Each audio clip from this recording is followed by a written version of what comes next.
Thank you very much for having me here. Again, my name is Doug Busk, and I'm with this company, Coca-Cola. Thank you very much. We have some fans in the audience. Appreciate it. Of course, it's a little bit of a hometown crowd. So thank you so much for having me. Today, we're going to talk about how Coca-Cola is really taking some risks to move beyond what we've known as traditional marketing into real-time marketing. And these slides are slides that we helped prepare for my big boss, Wendy Clark. She probably does a much more inspirational version of this. You can see it on YouTube. She delivered it in Cannes a few weeks ago. So all due deference to Wendy. Obviously, the world has changed. And what we're going to talk about is how any given Tuesday now matters to all of us. As marketers, as hosts, as members of the service profession, it doesn't really matter. Any given Tuesday can affect everything in our world. Now, and sorry for the font difficulties, what we need to do in this space is move beyond simply social media to embedding social reality into our operations any day of the week, any week of the year, effectively any given Tuesday. Now, silence in this space is not an option. Our consumers expect us to be there, our consumers expect us to be listening, and frankly, whether they're fans or critics of our brand or brands or the company, the idea that we can sit idly by while they are promoting, speaking to, criticizing our brands makes a difference. Now, how many of you remember this? This is New Coke. Come on, you remember it. We got some fans, there we go. When we had our board stop by the Hub, which is our real-time war room that we built out on campus last year, Don Keough, who happened to be the CEO of Coca-Cola at the time, said, you know what, if we had real-time mechanisms like this in place, we would have realized and adjusted New Coke in 7 days, not 73 days. We would have known within 7 hours that we had a problem. And he's right. And frankly, that means that we all have to forget what we learned in school. Right now, we have a tour going through that hub back at headquarters right now of Emory Business School students that were born during an era in which not only was I was dating successfully. That's a terrifying thought to me personally, and it does date me. But the reality is that what we learned in school, even if school was just last year, has changed. The fact of the matter is somebody else controls the variables and outcomes impacting your brand, hotels, restaurants, food service, doesn't matter, it's the same thing. This is the group impacting our lives. Coca-Cola, as an example, is mentioned 35 times a minute somewhere around the world on average, and that number is going up with every day. So what we have to do is leverage our assets to make 1 + 1 = 3. We can't just put out the same advertising, as wonderful and great as the narrative storytelling has been at Coca-Cola, and expect the same results. The good news is, we have taken risks for some time with our content. We have taken risks with our narrative storytelling to spark cultural conversations. And I'm going to run one of those now. Oh, beautiful for spacious skies, por tus olas de granos d'amber, yo piscina sa kuti, sa ibabaw ng mga prutas. America, America, God shed His grace on thee. Orba hijre ke saath taj tera cha, de la mer à la mer brilla.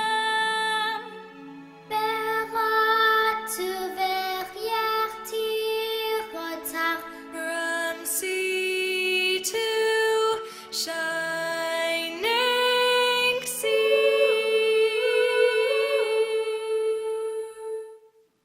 That ran during the second quarter of what our lawyers inform me I have to call the big game. You might know it as the Super Bowl.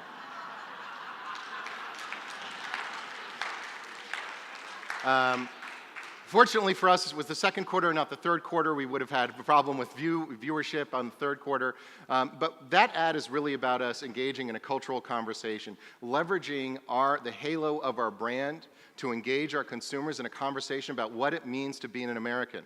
And you'll notice at the tail end of that ad, hashtag promoted prominently. It was supported with venues throughout social that allowed and enabled our consumers, whether they were a fan of that vision or not, to engage in a conversation, and then we let them take control of that conversation. We let it move. We might have fed more content up over time.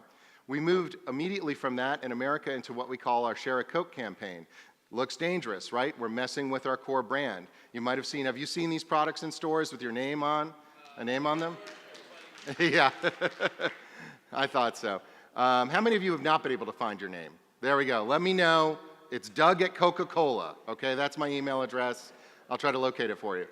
Obviously, this is an enormous risk. We had taken in multiple places throughout the system. All of you are aware of it in the US, but it existed in Australia, Europe, and elsewhere before we ran here. Seems like a risk originally. It was a risk on the part of the Australian team, but it starts conversation.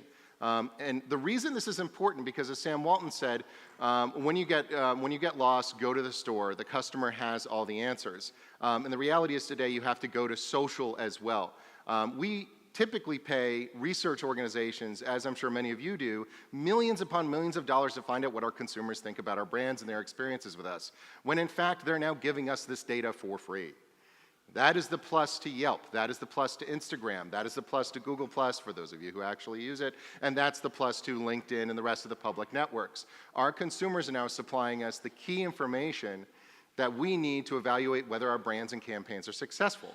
However, in this world, speed trumps perfection, but it has to be work that matters. And in this space, more than just about any, fortune benefits the prepared. You have to be prepared to engage in the real-time conversation. This means you actually have to hire and staff around it. So at Coca-Cola, over the last year and a half, we have built out a real-time marketing infrastructure that includes the Hub Network and Hustle. The Hub is the team I run. This is our team of social media platform professionals and social listeners that stitch together the work that happens in over 207 markets around the world. Our Hustle team is an on-staff, real-time content creation engine. What this allows us to do is engage in what we call planned real time, so that when we have conversations spark like that happened around America is Beautiful, or has happened around Share a Coke in the US, we can participate in real time. If you're scrambling and going to an agency or your buddy who actually understands Twitter and saying, look, can I do this? What do you think? What should we do? And you're going to legal, and you're going to science and regulatory, and you're going to HR, and you've missed the moment. Fortune benefits the prepared in planned real time in this space like nothing else. You can't take advantage of an opportunity on any given Tuesday if it takes you the next Tuesday to figure out how to take advantage of it. This then allows us to truly engage in real time on any given Tuesday. Now, one last example before I go, because this is current. This is actually the flag that was rolled out on the pitch at the start of the World Cup. You may not have seen it. You may not have seen that it was even touched by Coca-Cola, because we couldn't actually brand it by our rules with sponsorship with FIFA. It was formed by over 220,000 pictures of user-generated pictures and moments of their personal celebration around the World Cup. We felt this was a wonderful way to exemplify and prove our commitment to engaging with our consumers and bringing them into a moment that they may have had no other way to connect with. FIFA World Cup is the world's quote-unquote big game. It is viewed by billions around the world, but billions, while celebrating it and passionately supporting their teams or their players, won't actually be in the Maracanã, which was this stadium that was for the primary pitch of the World Cup. This granted us them an opportunity to connect with this amazing event. So in closing, silence is not an option. Speed trumps perfection. Focus on work that matters. You have to develop new models and be unafraid of developing new ways of making. It's all about empowerment, not hierarchy. You have to learn more, guess less, and experiment all along the way. And hopefully you'll have the luck we've had at times of a more open, more transparent, more human brand on any given Tuesday. Thank you very much. Girl crazy about his shot, that's me.